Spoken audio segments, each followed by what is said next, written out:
আসন্ন জাতীয় সংসদ নির্বাচনকে সামনে রেখে ২৩৭টি আসনে একক প্রার্থী ঘোষণা করেছে বাংলাদেশ জাতীয়তাবাদী দল বিএনপি।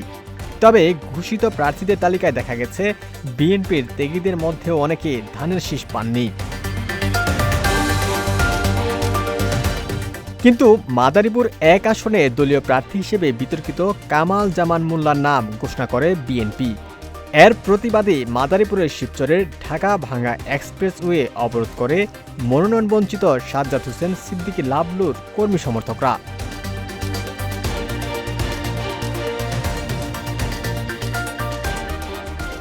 এদিকে কামাল জামান মোল্লার নাম উল্লেখ করে প্রবাসী সাংবাদিক ইলিয়াস হুসাইন তার ব্যক্তিগত ফেসবুক পেজে কয়েকটি ছবি যুক্ত করে পোস্ট করেন। এতে দেখা যায় হাসিনার সরকারের সময়ের বিভিন্ন এমপি মন্ত্রী এবং সাবেক পুলিশের আইজিপি বেনজিরের সাথে ঘনিষ্ঠতা ছিল তার। একই সাথে নারীদের সাথেও অন্তরঙ্গ মুহূর্তের ছবি পোস্ট করে ইলিয়াস। এতেই তোলপাড় রাজনৈতিক অঙ্গন। ইলিয়াসের স্ট্যাটাস দেওয়ার কিছুক্ষণ পরেই মনোনয়ন তালিকা থেকে কামাল জামান মোল্লার নাম স্থগিত করে বিএনপি।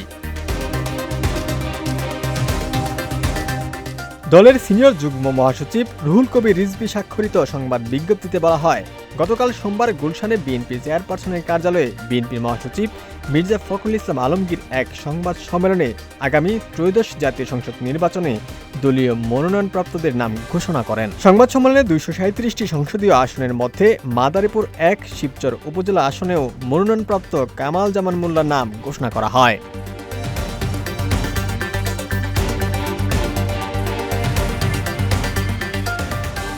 অনিবার্য কারণবশত ঘোষিত মাদারীপুর ১ আসন ও দলীয় মনোনয়নপ্রাপ্ত ব্যক্তির নাম স্থগিত রাখা হলো। যদিও এইসব বিতর্কিত বিষয় নিয়ে সামাজিক যোগাযোগ মাধ্যম ফেসবুকে তুমুল সমালোচনা হচ্ছে।